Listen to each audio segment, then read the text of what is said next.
जब जिला प्रमुख अब नंबर आए, बनाने का नंबर आए, तो खुद की लुगाई को बनाए।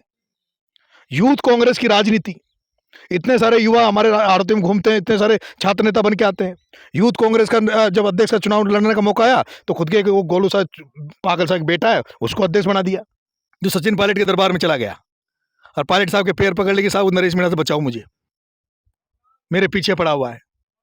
किसी का ही वफादार नहीं है। पायलट साहब ने टिकट दिया, पायलट साहब ने मंत्री बनाया। अशोक गहलोत तो उनको देखना ही पसंद नहीं करता था भाया को। भाई साहब, आप तो खिलाफ हैं, लेकिन आपकी पार्टी ने तो मंत्री पद दे रखा है। आप कह रहे हो कि सारी हाड़ौती की राजनीति यही चलाते हैं और कॉमर्शियल राजनीति है। आप अपने आप को किसान का बेटा कहते हो और हो भी किसान के बेटे। आपको टिकट कौन दे देगा जब इतनी ही चलती है? तो लड़ कैसे पाओगे, मुझे ये बताओ ना। लोग आपके साथ में क्यों आए? जब इतना डर बता रहे हो, सारी चीजें कॉमर्शियल बता रहे हो, नरेश मीणा किस तरीके से इन स्थितियों और परिस्थितियों से गुजरेगा? कोई तो आपके पास रास्ता होगा। महेंद्र जी, नरेश भाई, जब मैं पता कर रहा था तो यहाँ एक नेता हैं भरत सिंह कुंदनपुर, बेहद ईमानदार, बेहद शालीन बताए जाते हैं। वो भी आपकी तरह प्रमोद जैन भैया से पीड़ित हैं और लगातार सरकार को लेटर भी लिख रहे हैं। ऐसा क्या है जो मुख्यमंत्री अशोक गहलोत समझ नहीं पा रहे, उसके अलावा सारी जनता जान रही है, नेता जान रहे हैं? एक सवाल और पूछ रहा था कि आपके इकलौते पैरोकार कांग्रेस पार्टी में सचिन पायलट, जैसा मुझे सूत्रों ने बताया। मान लीजिए कि पायलट साहब की नहीं चली, हालांकि ऐसा बहुत मुश्किल है कि ना चले, लेकिन पायलट साहब के तो चाहने वाले, तो सचिन पायलट के चाहने वाले तो हर विधानसभा में हैं। नरेश मीणा में से क्या खास है कि सचिन पायलट पैरवी करेंगे और दमदारी से करेंगे? कुछ लोग ये कहते हैं कि नरेश मीणा डॉक्टर किरोड़ीलाल मीणा से जलते हैं, और कुछ लोग ये भी कहते हैं कि डॉक्टर किरोड़ीलाल मीणा नरेश मीणा को पसंद नहीं करते। इनमें जयपुर के छात्र राजनीति में एक नाम हमेशा चर्चाओं में रहा, नरेश मीणा। कई विवादों से भी घिरते रहे, छात्रों की लड़ाई लड़ते रहे, कई प्रकार के आरोप और प्रत्यारोप लगते रहे, लेकिन वो छात्र राजनीति छोड़कर अब मेन स्ट्रीम राजनीति में हैं और अपने विधानसभा क्षेत्र, जो उनका खुद का पड़ता है छबड़ा, वहां से विधानसभा चुनाव की तैयारी कर रहे हैं। नरेश जी, छात्र राजनीति के बाद में आप मेन स्ट्रीम राजनीति में हैं, और जहां तक मैंने पता किया है, यहां पर बहुत बड़े बड़े लोग हैं जिनसे आप टकराने की कोशिश कर रहे हैं। मुझे तो कोई बड़ा आदमी दिखता नहीं है। मैं तो मेरा काम कर रहा हूँ। चुनावी साल है, चुनावी साल में उतर रहा हूँ। अब आपकी नजर में कौन है वो बड़ा आदमी जिससे मैं लड़ रहा हूँ? यहाँ मंत्री हैं सरकार में प्रमोद जैन भाया, मैंने सुना कि उनसे आपकी अदावत है, सीधी टक्कर लेते हो उनसे। प्रमोद जैन भाया किस मायने में बड़ा है? मैंने तो कभी उनकी विधानसभा में कोई बहस नहीं सुनी। मैंने तो कभी नहीं सुना कि कोई किसानों के लिए, कोई पिछड़ों के लिए कोई आंदोलन किया हो। किस मायने में बड़ा है? हाँ, ये जरूर सुना है कि आजकल उन पे भ्रष्टाचार के बड़े आरोप लग रहे हैं। हमारे राजस्थान के सबसे ईमानदार जो विधायक है भरत सिंह जी, वो उन पे आए दिन आरोप लगाते हैं कि वो रेत खा गए, भाटे खा गए। और मैं जब जयपुर में भी, अब तो पूरे राजस्थान में उनकी चर्चा है। और इस मायने में वो बड़ा है कि उनको पिछली सरकार में भी वो मंत्री था, और इन्हीं अशोक जी गहलोत साहब ने, जो मुख्यमंत्री है, इनको उनके भ्रष्टाचार का आरोप लगा के उनको मंत्री पद से हटा दिया था। और पिछले 4 साल से भी अगर हम उनको, प्रमोद जैन भाया को, किसी चर्चा के नाम से जान रहे हैं, कहीं अखबार में कहीं खबर आ रही है, तो इस मायने से जान रहे हैं, जहां बड़ी बड़ी सभाएं होती हैं वहां भी इसी मायने से जाने जाते हैं कि एक मंत्री ऐसा है राजस्थान में जो सबसे करप्ट है, सबसे भ्रष्ट है। क्या इसी मायने में बड़ा है वो? क्या इसी को बड़ा मानते हो क्या आप? बड़े तो यहाँ बहुत है हमारे यहाँ। हाड़ौती में बड़े बड़े नेता हैं। बड़े बड़े नेता हुए हाड़ौती में भुवनेश जी चतुर्वेदी, जो नरसिम्हा राव के टाइम में जो प्रधानमंत्री थे, प्रधानमंत्री कार्यालय में राजनीति करते थे। धारीवाल जी, शांति धारीवाल जी, भरत सिंह जी कुंदनपुर, ये हैं बड़े लोग। तो वो काय का बड़ा है? क्या आप इसको ओहदे को बड़ा मानते हो जो राजस्थान का सबसे भ्रष्ट मंत्री का ओहदा मिला हो उसको? नरेश भाई, मानो या ना मानो, लेकिन ओहदा ही बड़ा होता है। ऐसा नहीं है, सबके लिए नहीं है। कुछ लोग मान सकते हैं, मैं नहीं मानता। राजस्थान विश्वविद्यालय से पढ़ के आया हूँ, बड़े बड़े लोगों से टकरा के आया हूँ, कई बार जेल जाके आया हूँ। किया मैंने यहाँ खुला विरोध। यहाँ जब वो भ्रष्टाचार हो रहा था हाड़ौती में 12 में, यहाँ आम किसान को रेत नहीं मिल रही थी, उसके रेत के डंपर चल रहे थे, तो मैंने विरोध किया। किसी कवाई में, एक थाने में उनके बजरी का ट्रक पकड़ाया, जेल गया, उन्होंने जेल भेजा मुझे, पिटवाया, पुलिस से पिटवाया। सोचा नरेश मीणा डर जाएगा। वो भूल गए कि नरेश मीणा तो जब यूनिवर्सिटी में नहीं डरा, कई बार जेल गया, कई बार लाठियां पुलिस की खाई, तब मैं नहीं डरा। उस समय क्या डरूंगा? क्या लोग इसीलिए आपको छोटा किरोड़ी कहते हैं क्योंकि ना तो वो डरे हैं कभी? देखो, डॉक्टर साहब संघर्ष के पर्यायी हैं, और मैं इसीलिए, मेरे समाज, मेरे लोग ये उम्मीद करते हैं कि मैं भी डॉक्टर साहब जैसा बनूं, और मेरा भी सपना था कि मैं स्वर्गीय पायलट साहब, राजेश जी पायलट साहब, नाथुराम जी मिर्धा, आज की राजनीति में हनुमान बेनीवाल, किरोड़ी लाल जी मीणा, सचिन जी पायलट साहब, इनकी तरह राजनीति करूं, खुल के राजनीति करूं, कोई डर भय नहीं होना चाहिए राजनीति में। जो मन करे, जो आत्मा करे, जो आपको सही लगे, सच्चा लगे, वैसी राजनीति करो। काहे कि अगर आप राजनीति में और डर गए, दब गए, बोलने से डर जाओ, तो कैसे जनता का भला करोगे? जनता का भला वही कर सकता है जो राजनीति में निर्भय होकर, निडर होकर अपनी बात रखे। अब साफ तौर पे ये बताइए कि प्रमोद जैन भाया से आपका झगड़ा क्या है? मेरा कोई झगड़ा नहीं है, मेरा कोई व्यक्तिगत कोई झगड़ा नहीं प्रमोद जैन भाया से। झगड़ा इस बात का है कि वो पूरी कांग्रेस को, हारोती की कांग्रेस को अपने कब्जे में लेना चाहता है, और उसके लिए वो ओरिजिनल जो कांग्रेसी लोग हैं उनको एक एक करके मार रहा है। यहां जितने भी ओरिजिनल कांग्रेसी थे जिन्होंने कांग्रेस को खड़ा किया, ये संघ का गढ़ हुआ करता था हाड़ौती, ये बीजेपी का गढ़ बोलते थे हाड़ौती को। उस बीजेपी के गढ़ को जिन लोगों ने तोड़ा, जिन्होंने यहां कांग्रेस का झंडा फहराया, उनको उन्होंने ढूंढ ढूंढ के उनकी हत्या करी। शिवनारायण जी नागर, राधा किशन जी नागर, सुनील जी गालव, मनोज जी चौधरी, दिनेश जी यादव, अनगिनत लोग जिनकी राजनीति हत्या कर दी। उनके खुद के 4 वोट हैं, और 4 वोट होने के बाद भी यहां जो किसान जातियां हैं, किसान कौमें हैं, धाकड़, मीणा, गुजर, लोधा, माली, उनको कहीं आने नहीं देते, मौका नहीं देते। जब जिला प्रमुख अपने नंबर आए, बनाने का नंबर आए, तो खुद की लुगाई को बनाए। यूथ कांग्रेस की राजनीति, इतने सारे युवा हमारे आरती में घूमते हैं, इतने सारे छात्र नेता बन के आते हैं। यूथ कांग्रेस का जब अध्यक्ष का चुनाव लड़ने का मौका आया, तो खुद के वो गोलू सा पागल सा एक बेटा है, उसको अध्यक्ष बना दिया। हर चीज में कब्जा, और खुद की सीटों को बचा लेता है, बाकी जगह पे बीजेपी की मदद करता है। छबड़ा में प्रताप सिंह सिंघवी जो बीजेपी का एमएलए है, उसकी मदद करता है इनडायरेक्टली रूप से। सांगोद में हीरालाल जी नागर, उनकी मदद करता है। तो मैं उसके खिलाफ हूं। मैं असली कांग्रेसी हूं, सच्चा कांग्रेसी हूं, कांग्रेस परिवार में पैदा हुआ हूं। मैं जब से देख रहा हूं प्रमोद जैन भाया ने केवल उन्हीं लोगों का नुकसान किया जो ओरिजिनल कांग्रेसी है, और उनका फायदा यहां आरोती में पहुंचा रहे जो बीजेपी के। मेरे पास अभी अपडेट है, अभी थोड़े दिन पहले अमित शाह से मिलकर आया है, कभी वसुंधरा जी से मिल जाता है, खुद की सीट निकालने के लिए, एमएलए की सीट निकालने के लिए वसुंधरा जी से समझौता कर लेता है। सांसद के चुनाव में वसुंधरा के बेटे की मदद करता है। वो काय का कांग्रेसी है? मैंने जब भ्रष्टाचार के खिलाफ लड़ाई लड़ी, मुझे जेल भेज दिया, और आप बड़ा बता रहे हो उसको, वो बड़ा है। मैंने जब यहां डंडा किया ना, तो पायलट साहब के पैर पकड़ लिए। कि मानेसर के बाद में पहला मंत्री है ये जो सचिन पायलट के दरबार में चला गया, और पायलट साहब के पैर पकड़ ले कि साहब नरेश मीणा से बचाओ, मुझे, मेरे पीछे पड़ा हुआ है। बाद में पायलट साहब ने कहा कांग्रेस का मंत्री है, नरेश रहने दे। मैं चुप हो गया। लेकिन वो उसकी औकात नहीं भूला। वो बनिया है जाति का, और बनिया आप जानते हो, बनिया व्यापार के लिए बना है। जब व्यापारी को अपन राजा बना देते हैं ना, तो वो व्यापारी करता है, वो राज न्याय नहीं कर सकता, और उसने वही किया। पायलट साहब के पैर पकड़ ली, पायलट साहब के वहां चला गया, साहब आपके साथ ही रहूंगा। और फिर 25 सितंबर की जो घटना हुई, उसमें फिर धोखा दे गया, फिर दोनों एमएलए को लेकर कहीं और भाग गया। अच्छा, ये भी जाने वाले थे? वफादार नहीं है, बिल्कुल किसी का ही वफादार नहीं है। पायलट साहब ने टिकट दिया, पायलट साहब ने मंत्री बनाया। अशोक गहलोत तो उनको देखना ही पसंद नहीं करता था भाया को। अशोक गहलोत के यहाँ शांति धारीवाल जी आदमी थे, और ये भाया उस शांति धारीवाल जी के साथ धोखा किया था, उनके 400 करोड़ खा गया। खुद धारीवाल जी ने अपने घर पे आके एक बार कहा था कि मेरे पिताजी को कि सरपंच साहब मेरे इतने पैसे खा गए जो इसकी 4 पीढ़ी को नहीं बीते।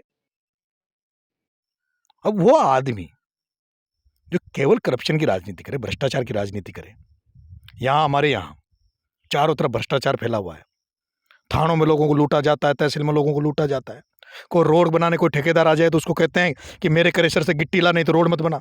रेत लेनी है तो मेरे बजरी लेनी तो मेरे उससे ले। हॉस्पिटल में एक प्रिया हॉस्पिटल डाल लिया खुद ने। जब कोरोना काल चला तो जो सरकारी हॉस्पिटल में जो सिलेंडर आए उनको खुद के हॉस्पिटल में ले गया, वहाँ 3-3 लाख के लोगों को ठगा गया। मैं उस कॉमर्शियल पॉलिटिक्स के खिलाफ हूँ। मैं चाहता हूँ हाड़ौती में किसानों के बच्चे जगे, किसानों के बच्चे राजनीति में आए, और जैसे शेखावटी और पूर्वी राजस्थान में राजनीति हो रही है, वैसे यहाँ भी किसानों के बच्चे राजनीति करें, जिनके वोट हैं 3.5 लाख 4 लाख धाकड़ वोट, गुर्जर समाज के वोट, माली समाज के वोट, लोधा समाज के वोट, उनको ना सरपंच बनने का मौका आता, ना जिला परिषद बनने दिया जाता, ना प्रधान बनने देते। और 4 बनिया उन्हें पूरी हाड़ौती को खा रखा है। 4 बनिया ये मिक्स है, कांग्रेस बीजेपी नहीं है, वो रिश्तेदारी निभा रहे हैं और चारों अपनी पार्टी को धोखा देते हैं। राजनीति में हाड़ौती में कोई नया नेता पैदा होना चाहता है। आप नहीं देख रहे क्या वहां कोटा में कैसी राजनीति हो रही? ओम शांति ओम, नाम सुना होगा शायद, ओम शांति ओम। एक बीजेपी में सबसे बड़े नेता, एक कांग्रेस में सबसे बड़े नेता, और दोनों मिलकर ना एक वो चाहता है कांग्रेस वाला कि कांग्रेस में कोई पैदा नहीं हो, बीजेपी वाला चाहता बीजेपी में पैदा नहीं हो। और ये हमारा जो नेता है जिसको आप बड़ा बता रहे हो, ये चाहता है कि 12 कोट झालावाड़ में मैं ही मालिक बन जाऊं। हम उसके खिलाफ हैं। हम कांग्रेस के मजबूत सिपाही हैं, कांग्रेस को मजबूत करना चाहते हैं। इसने पिछली बार हराया, वहाँ करण सिंह राठौड़ को हरवाया छपड़ा में, इसने वहाँ मनोहर थाना में कैलाश मीणा को हरवाया, खानपुर में सुरेश गुर्जर को हरवाया। हम इसके खिलाफ हैं। भाई साहब, आप तो खिलाफ हैं, लेकिन आपकी पार्टी ने तो मंत्री पद दे रखा है। आप कह रहे हो कि सारी हाड़ौती की राजनीति यही चलाते हैं और कॉमर्शियल राजनीति है। आप अपने आप को किसान का बेटा कहते हो और हो भी किसान के बेटे।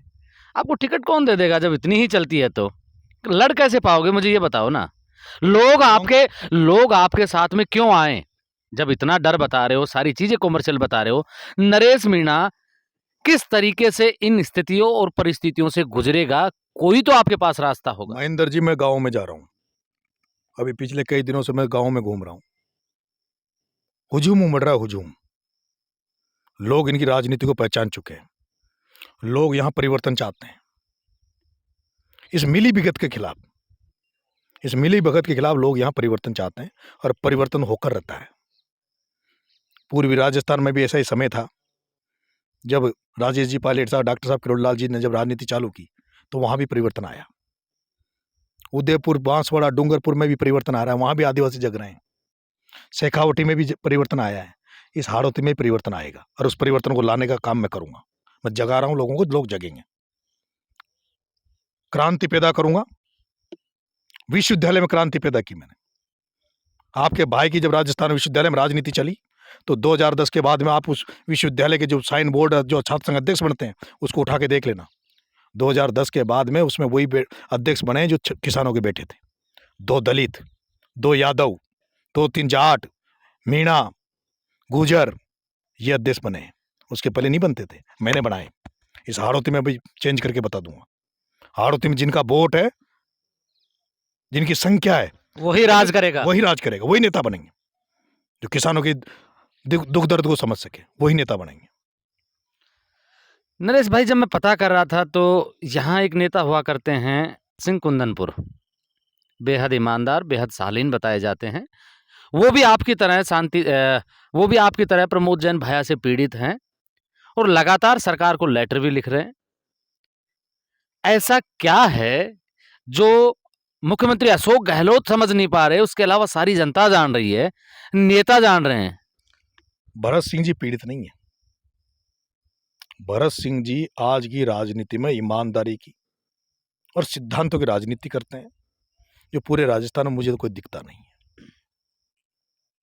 मुझे पूरे राजस्थान में भरत सिंह जी जैसा ईमानदार, कर्तव्यनिष्ठ और पार्टी के प्रति सच्चा सिपाही, वो ऐसा कोई दिखता नहीं है। लेकिन उनको भी वैसे ही, वो जब देखते हैं आसपास का क्षेत्र, तो उनको भी घुटन होती है। मुझे पता है, जब कवाई मेरे पर, मैं कांग्रेस का कार्यकर्ता हूँ, एनएसयूआई का प्रदेश महासचिव रहा हूँ। मुझे भाया ने, मंत्री ने जेल भेजा 1 महीने के लिए, मेरी हिस्ट्री सीट खुलवाने का प्रयास किया। तो जब प्रमोद जैन भाया मेरी हिस्ट्री सीट खुलवा रहा था, जब मैं लड़ रहा था इससे, तो भरत सिंह जी ने मुख्यमंत्री को लेटर लिखा मेरे लिए और कहा कि ये लड़का कांग्रेस का कार्यकर्ता है, कांग्रेस के लिए लड़ता है, इसकी हिस्ट्री सीट रोकी जाए। और नरेश मीणा की हिस्ट्री सीट खोली जाए तो उससे पहले मदन दिलावर की खोली जाए, डॉक्टर किरोड़लाल जी खोली जाए, हनुमान बेनीवाल खोली जाए, जिन पर इतने मुकदमे, और उसके बाद मेरी हिस्ट्री सीट रोकी। वो व्यक्ति सच्चे लोगों के लिए लड़ता है, वो एकदम ईमानदार व्यक्ति है। और मैं तो चाहूंगा कि भगवान हम भी उनके पद चिन्हों पे चले। ईमानदारी की राजनीति, ईश्वर हमें ताकत दे, शक्ति दे कि हम ईमानदारी की इस जो हमने जो संकल्प ले रखा है, ईमानदारी के पद पे और महेंद्र जी, ये सही है कि राजनीति में पैसा चाहिए, लेकिन राजनीति में पैसा आप अपना कोई धंधा स्थापित कर सकते हैं, आप अपना बिजनेस स्थापित कर सकते हैं, उससे भी तो खर्चा चला सकते हैं। किसी की वही किसी तो की- कर रखा नहीं, है वो नहीं प्रमोद कर- जैन भाया ने। वो नहीं कर रखा, वो जेब काटने का काम करते हैं। ये कौन सा है कि रोड बनेगा तो आपकी गिट्टी अच्छी होगी, नहीं हो मेरे क्रेशर से गिट्टी लोगे। रेत जो बजरी का जो खान का है कि बजरी आपको मेरी लेनी पड़ेगी, महंगी लेनी पड़ेगी, ऐसी क्या मजबूरी है? थाने वालों को और आबकारी वालों को, बिजली वालों को, सबको ये कह रखा कि इतने महीने की बंदी चाहिए। मैं कहता हूं किसी से तबादले के नाम पे पैसे मत लो, किसी अधिकारी कर्मचारी से बंदी मत लो। जब आप बंदी नहीं लोगे, जब आप ईमानदारी से स्थापित करोगे, हमारे यहाँ तो जो अधिकारी लगाए जाते हैं ना 12 में, उनकी क्वालिफिकेशन देखी जाती है, कौन सबसे भ्रष्ट है राजस्थान में। इस एरिया में जितना करप्शन है, भ्रष्टाचार है, इतना कहीं नहीं है। इस एरिया में सबसे कम एसीबी के मुकदमे होते हैं। आप राजस्थान के आंकड़े को उठा के देख लेना एसीबी के, यहाँ एसीबी की कोई कार्रवाई नहीं होती। और क्यों नहीं होती? क्योंकि यहाँ तो एसीबी का जो अधिकारी लगाया जाता है वही भ्रष्ट है। जो इस भ्रष्टाचार को रोक लगाने वाला होता है वही यहाँ तो उसको ढूंढ के लाते हैं, जो एसीबी कोई कार्रवाई नहीं करे। इन सबको हम बदलने का प्रयास करेंगे। चुनाव की तैयारी कर रहा हूं, टिकट मिल जाएगा तो ठीक है, टिकट मिल जाएगा ठीक है, टिकट मांगेंगे और मुझे उम्मीद है टिकट देगी पार्टी, नहीं तो फिर जो जनता जनार्दन जो कहेगी वो करेंगे। मैं एक सवाल और पूछ रहा था कि आपके इकलौते पैरोकार कांग्रेस पार्टी में सचिन पायलट, जैसा मुझे सूत्रों ने बताया।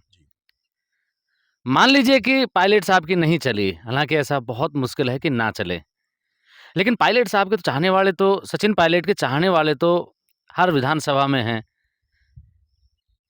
नरेश मीणा में से क्या खास है कि सचिन पायलट पैरवी करेंगे और दमदारी से करेंगे? ऐसा बिल्कुल नहीं है। देखो, ऐसा बिल्कुल भी नहीं है कि सचिन पायलट साहब मेरी ही पैरवी करें।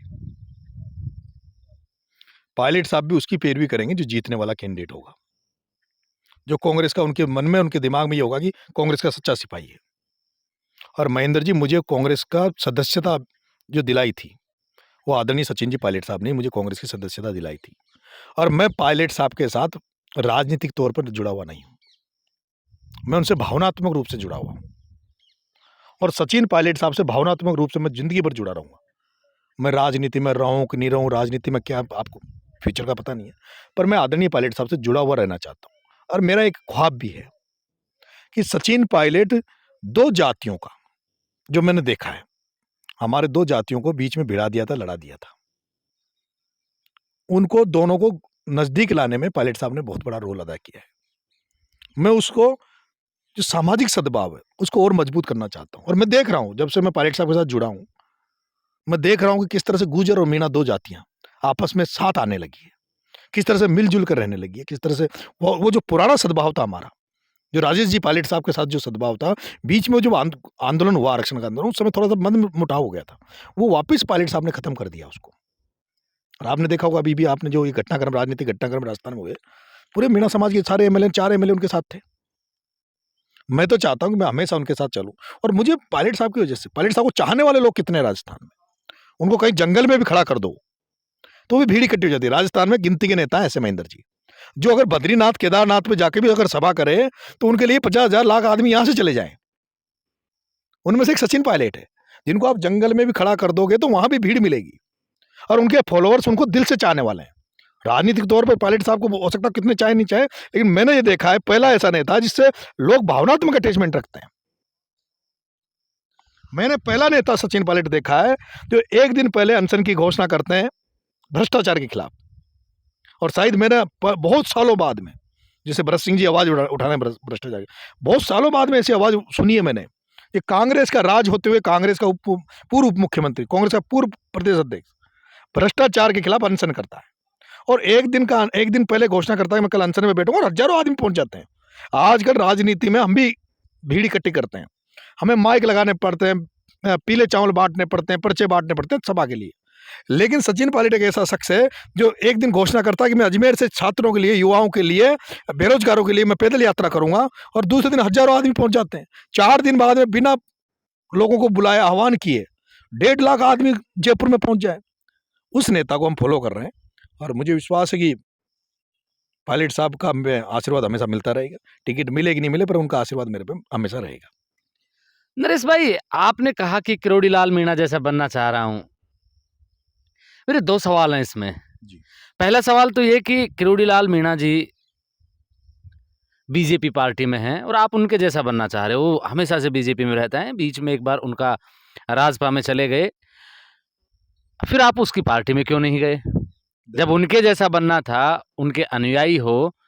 और दूसरा इसी से जुड़ता हुआ सवाल, कुछ लोग ये कहते हैं कि नरेश मीणा डॉक्टर किरोड़ीलाल मीणा से जलते हैं और कुछ लोग ये भी कहते हैं कि डॉक्टर किरोड़ीलाल मीणा नरेश मीणा को पसंद नहीं करते। इनमें कितनी सच्चाई है और कितनी झूठ है? देखो, डॉक्टर साहब बड़े नेता हैं। हम उनकी संघर्ष की राजनीति को पसंद करता हूँ मैं।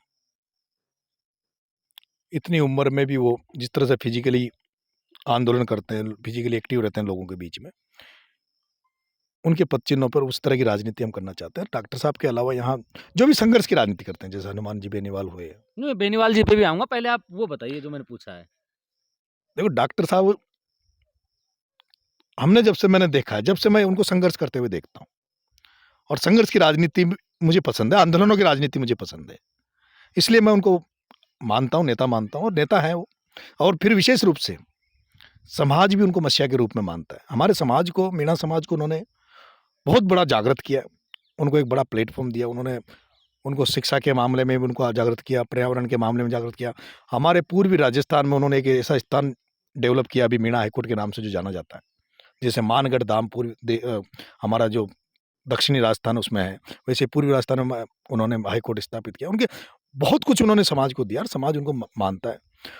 अगर कोई व्यक्ति, जो ऐसा व्यक्ति जो समाज का नेता हो जाता है, अभी पायलट साहब है, पायलट साहब को मैंने कहा ना, राजनीतिक तौर पे लोग पसंद नहीं करते, उनको दलगत राजनीति से ऊपर उठ के भी लोग पसंद करते हैं भावनात्मक। ऐसे किरोड़ीलाल जी से बहुत लोग भावनात्मक जुड़े हुए हैं। अब ऐसा तो नहीं कि वो बीजेपी में, कांग्रेस में है। कोई हर चीज आप पार्टी से के मायने से तो नहीं देख सकते ना। पार्टी अपनी जगह है, लेकिन आपकी जन भावना, जन संघर्ष का नेता अभी ममता बनर्जी हैं, मैं तो उनको भी फॉलो करता हूँ, उनको भी अच्छा मानता हूँ। मैं तो महेंद्र टिकैत, राकेश टिकैत, उनको भी मानता हूँ जो लोगों लड़ते हैं। लेकिन डॉक्टर साहब जो है, डॉक्टर साहब का जिस तरह से मैंने संघर्ष देखा है, जिस तरह के वो रचनात्मक काम करते हैं, वो हमें पसंद है, और इसलिए उनको नेता मानते, मतलब नेता तो क्या, मतलब मसीहा मानते हैं, जो आप कहो, जैसा कहो, लेकिन मानता हूँ मैं। मीणा हाईकोर्ट का संदर्भ आ गया, मुझे एक चीज़ याद आ गई भाई कि अभी कुछ दिन पहले मीणा हाईकोर्ट में बहुत बड़ी संख्या में लोग थे। आप भी पहुँचे थे। फिर मैं कहूँगा कि वो अदावत जो डॉक्टर किरोड़ीलाल मीणा आपसे रखते हैं या आप उनसे रखते हैं, या फिर कोई और भी बात हो सकती है, लेकिन आपकी उम्र के जो लोग हैं, मेरी उम्र के जो लोग हैं, उनमें बड़ा ये चर्चा का विषय रहा कि सबको बोलने दिया गया और नरेश मीणा को बोलने नहीं दिया गया वहाँ। देखो, ऐसा है महेंद्र जी, पिछली बार भी आदिवासी दिवस वहाँ हर साल बनता है, 10 साल से बन रहा है। पिछली बार डॉक्टर साहब ने मुझे फ़ोन करके आमंत्रित किया था, तो मैं गया और मुझे बोलने का मौका भी दिया। इस बार 2 जगह कार्यक्रम थे हमारे आदिवासी समाज के, जो बड़े कार्यक्रम होते हैं। एक तो मानगढ़ धाम था, जो दक्षिणी राजस्थान में लगता है, और एक पूर्वी राजस्थान में। पूर्वी राजस्थान में जो कार्यक्रम था, वहाँ जनरली जो लोग आते हैं, वो सब लोग परिचित हुए हैं, जिनके चेहरे हमारे देखे परखे, जिनके साथ रहे हैं। तो मन का, हमारे नज़दीक भी पड़ता है वाराणसी, तो मना वहीं चलेंगे। इस बार मेरे पास निमंत्रण नहीं था, फिर भी मैं गया। और जहाँ कहीं भी इस तरह के जो कार्यक्रम होते हैं, आप जाते हो, लोगों के बीच में जाते हो, तो मिलना मिलाना भी होता है, लोगों से राम राम श्याम श्याम होती है। उस दिन लेकिन मैं सुबह 7 बजे अपने यहाँ गाँव से ही निकला था, लेट वहाँ पहुँचा, लेकिन मैं 2:15 बजे के लगभग निकला। अब वहाँ क्या कारण रहा, क्या नहीं रहा, हो सकता है उनकी नज़र मेरे पे नहीं पड़ी हो, या हो सकता है जो संचालन करता हो, जो मंच पे थे, वो नहीं चाहते हो कि नरेश मीणा को यहाँ मंच पे बुलाया जाए। तो मुझे लेकिन उससे कोई क्या फ़र्क पड़ता है? मैं वहाँ गया, लोगों ने मेरे को, सामाजिक काम था तो हाँ, मुझे उससे कोई फ़र्क नहीं पड़ता, और मुझे नहीं लगता कि डॉक्टर साहब की उसमें कोई गलती हो, क्योंकि डॉक्टर साहब को हो सकता है नॉलेज में नहीं हो। भाई, जब लाखों आदमी वहाँ हो, और ये तो नहीं है कि जब आदमी जो आयोजन करता होता है, उसका दिमाग उस समय जो लाखों जब आदमी होते हैं, तो उसका दिमाग ऐसा नहीं, किसी वो जो संचालन करता होता है उसका मेनली रहता है। वो संचालन करता है कि मन में पता नहीं कुछ होगा, तो वो पता नहीं, लेकिन मैं ऐसा कुछ मानता नहीं हूँ। मैं गया हूँ, हज़ारों लड़के मेरे साथ वहाँ कार्यक्रम गए, बाद में भी हज़ारों लड़के मेरे को छोड़ने आए। मैं इसीलिए पूछ रहा था कि हज़ारों लड़के जो आपके साथ रहते हैं, उनका दिल टूटा है, उनमें चर्चा का विषय रहा था। अब एक सवाल और कर लेते हैं कि आप युवाओं की राजनीति की बात कर रहे हैं, कांग्रेस पार्टी में इतने पेपर लीक हुए हैं। एक तहसील से 100 थानेदार बने, पढ़ लिख के बन जाते तो दुख नहीं होता। एक गांव से अगर एक गांव से भी बन जाते तो भी दुख नहीं होता। पेपर लीक है, कितने लोग बेचारे अपनी गेहूं, सरसों, खाने का जो गेहूं है उसका कुछ हिस्सा बेच देते हैं ताकि फीस भरी जा सके और जाके पढ़ सके। देखो महेंद्र जी, नरेश मीणा खामोश रहता है, बात युवाओं की राजनीति की करता है, बात बदलाव की करता है, बात करता है कि मैं किसान का बेटा हूं और किसानों के लिए लड़ूंगा। वो किसानों के बच्चे थे। कोई आंदोलन जिस तरीके से डॉक्टर किरोड़ी लाल मीणा कर रहे थे, कहीं तो आप खुद करते। देखो महेंद्र जी, मैं छात्र राजनीति में हूँ और किसान का बेटा हूँ, और मैं जितना दिल दुख जो समझ सकता हूँ इनकी पीड़ा, उतना कोई नहीं समझ सकता। मैं खुद किराए के कमरों में रहा हूँ जयपुर में, और मैंने बहुत संघर्ष किया, मैंने बहुत लड़ाई लड़ी थी जब मैं छात्र राजनीति में था। मैंने छात्रवृत्तियों के लिए मैंने ये भी आवाज़ें उठाई थी कि जो स्टूडेंट, जो ग्रामीण अंचल से जो बच्चे जो आते हैं, जो कमरों में रहते हैं, उनकी भी छात्रवृत्ति रूम का जो किराया के रूप में सरकार को देना चाहिए। मैंने ये भी मांग उठाई थी, जो मैंने एक आंदोलन किया था 11 सूत्रीय, उसमें ये मांग उठाई थी कि जो गाँव के जो ग्रामीण जो बच्चे आते हैं और छात्र जो बीपीएल परिवार हैं, वो किसी भी तबके का, किसी भी जाति का हो, जो बीपीएल परिवार है, उनके बच्चों की शिक्षा पूरी फ्री होनी चाहिए। टोटल शिक्षा ही कॉलेज तक उनकी शिक्षा फ्री होनी चाहिए। आप उनको रेवड़ी के रूप में अभी जो अनुदान देते हैं अपन, किसी कितना बेरोजगार भत्ता दे दो, उनको कितना कुछ दे दो, उससे काम चलने वाला नहीं है। आप चिकित्सा फ्री कर दो, नरेगा दे दो, ये टाइम पास है। अगर आप किसी परिवार को मजबूत करना चाहते हो, किसी परिवार को, किसी घर को मजबूत करना चाहते हो, किसी किसान के परिवार को मजबूत करना चाहते हो, तो उसके बेटे को नौकरी दे दो, उसके बेटे को शिक्षित कर दो। और अगर आपने फ्री में सारी योजनाओं को बंद कर दो, आप चिकित्सा फ्री कर दो, नरेगा बंद कर दो, सब कुछ बंद कर दो, लेकिन अगर आपने हर किसान के बच्चे को, गांव के आने वाले बच्चे को अगर आपने फ्री में बीए और एमए करवा दी, फ्री शिक्षा दे दी अगर आपने, तो ये तय मान लो उसको सरकारी नौकरी मिलेगी कि नहीं मिलेगी। लेकिन वो कहीं ना कहीं प्राइवेट कंपनी में नौकरी कर लेगा, कहीं कंप्यूटर जॉब कर लेगा, कहीं गुजरात बम्बई जाके प्राइवेट जॉब करके 10-20-50 हज़ार रुपए महीना कमा लेगा। नरेश मीणा, मैं आपकी बात को काटूंगा भाई। आपने जो बात आई आप मैं उसी पे मैं आ रहा हूं। आपने कहा कि आपने क्यों नहीं किया, मैंने बहुत बार किए, इसी बात की दुख झेल रहा हूं। इसी बात के लिए कारण है कि मुझे आज भी कांग्रेस ने पद नहीं दिया। मैंने कई झटके खा चुका हूं, इतने झटके खा चुका हूं राजनीति में, जो 2008 में नरेश मीणा एमएलए बन जाता, इसी बात का डर लगता है लोगों को। और आज जो आप कह रहे हो, मैं पायलट साहब के अनशन में गया, मैंने जब अजमेर से उन्होंने यात्रा की उसमें साथ रहा। मैं उसके पहले सीएचए का जो आंदोलन चल रहा था जयपुर में, जो क्या बोलते हैं शहीद स्मारक पर, उसमें मैं गया। पर मैं पिछले 4-5 साल से छात्र राजनीति से दूर हूं और मैं जयपुर की राजनीति से दूर हूं। मैं यहाँ हाड़ौती में ढूंढ रहा हूं। मैं अब किसानों की राजनीति करना चाहता हूं। मैं हाड़ौती में किसानों के बीच में जाना चाहता हूं, और मैंने किया है हाड़ौती में। मैं 2 बार जेल गया हूं हाड़ौती में। जयपुर की छात्र राजनीति की तो कई बार जेल गया। यहाँ 12 में मैं 2 बार जेल गया। एक बार मैंने जो कवाई में जब प्रमोद जैन भाया जो रेत बिकवा रहा था ट्रकों में भर भर के, उसका ट्रक भी पकड़ाया, एक मैंने जेल भेजा। हमारे यहाँ जब बिजली विभाग जो हर चीज के पैसे लेता है, और लाइट नहीं मिल रही थी, तो मैंने किसानों के लिए लड़ाई लड़ी। यहाँ जो विजिलेंस वाले आए डिप्यूटा ने, मैंने उनके जूत दिए, तो मैं जेल गया। अब मैं जब हाड़ौती में राजनीति कर रहा हूँ, तो अभी मेरे को समय जयपुर में कम मिलता है, मैं बहुत कम जयपुर में जाता हूँ। और फिर मेरे पास इस तरह का प्लेटफॉर्म भी नहीं है। मैं वहां से, जब आदमी आप कट जाते हो, किसी दूर गैप बन जाता है, तो अब जैसे संख्या जब आप आंदोलन करो तो उसमें संख्या बल का बहुत बड़ा इंपॉर्टेंस है। ठीक है, अभी मैं हाड़ौती में भी मैं बड़े यहाँ बहुत जरूरत है मेरी, तो मैं संख्या बल को मैं ढूंढ रहा हूँ। एक बार मैं संख्या बल को इकट्ठा करूँ, और फिर हाड़ौती में आपको वैसे ही नजर आएगा जैसे नजर आपके अलवर में आता है, जैसे पूर्वी राजस्थान दौसा में नजर आता है, जैसे आपको शेखावटी में नजर आते हैं ना जो आंदोलन करता है वो के, वैसे थोड़े दिन बाद में आपको 12 की धरती पर, कोटा की धरती पर भी आंदोलन करते हुए नरेश मीणा नजर आएगा। लेकिन नरेश भाई, मैं एक सवाल और पूछ लेता हूं, और कैमरे के सामने पूछूंगा ताकि कभी जब आप कुछ बन जाओ तो ये बात याद रहे, और कैमरे के सामने कहीं भी बात कभी भुलाई नहीं जाती। गरीब का बेटा, किसान का बेटा एमएलए बन जाता है, मंत्री बन जाता है, तो अमीरों की भाषा बोलने लग जाता है। कहीं ये नरेश मीणा जो मुझसे आज बड़े बड़े वादे कर रहा है, बड़े बड़े बात कर रहा है, कहीं ये उन्हीं अमीरों की भाषा, वही फार्मी कुत्ते, वही घर के बाहर लिखवा देना कि यहाँ जूते और चप्पल पहनकर आना मना है, ऐसा तो नहीं हो जाएगा? देखो महेंद्र जी, मैं कहावत मैंने सुनी है बचपन में, उसको अमल में रहता हूँ। पूत सपूत तो क्यों धन संचय, और पूत का पूत तो क्यों धन संचय। आप शायद ये नहीं जानते कि मैं 99 में जयपुर गया था और मेरा डंडा पूछता था जयपुर में। हजारों की संख्या मेरे साथ लड़कों की रहती थी और मेरे पे कई मुकदमे भी लगे। आज दिन तक नरेश मीणा पे किसी जमीन पर कब्जा करने का मुकदमा नहीं लगा। 20 साल की छात्र राजनीति में आज दिन तक कोई एक आदमी शख्स ऐसा नहीं मिलेगा आपको जो ये कह दे कि हमने नरेश मीणा को 2 रुपए दिए, नरेश मीणा ने हमसे 2 रुपए लिए। मैं ऐसे परिवार में पैदा हुआ हूं, हमारे यहाँ अफीम की खेती होती है। मैंने मेरे बाप दादाओं को ईमानदारी की राजनीति करते हुए देखा है। मैं क्या कुछ भी हो सकता है, नरेश मीणा कभी जिंदगी में भ्रष्ट नहीं होगा। नरेश मीणा कभी भी किसी भी सूरत में कैमरे के सामने बोल रहे हो। बिल्कुल कैमरे के सामने बोल रहा हूं। अगर नरेश मीणा बिकता, नरेश मीणा पैसे वाला बनता ना महेंद्र जी, तो जो जवार सर्किल है ना जयपुर के आसपास, उस पर नरेश मीणा की सैकड़ों बीघा जमीन होती। नरेश मीणा को कोई खरीद नहीं सकता। प्रमोद जैन भाया नरेश मीणा को अब तक दबा चुका होता। नरेश मीणा जो तो आप कह रहे हो ना बनने के बाद जो 100 करोड़ रुपए दे सकता है, और जिसके खिलाफ आज भी बोल रहा हूं, मुझे फर्क ही नहीं पड़ता, डर ही नहीं लगता। मैं किसी से ना तो डरता हूं क्योंकि मेरे अंदर ईमान है, और जो ईमान जो होगा वही आदमी बोलेगा। जिंदगी में कुछ बने कि नहीं बने, ईमान को नहीं बेचूंगा।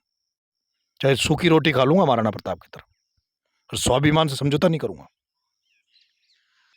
ये थे राजस्थान विश्वविद्यालय के पूर्व महासचिव और अब छबड़ा विधानसभा से कांग्रेस पार्टी के उम्मीदवार बनने की तलाश में हैं नरेश मीणा। आप मेरे साथ देख रहे हैं ब्लैक एंड व्हाइट सच। मैं महेंद्र यादव। जय हिंद, जय भारत।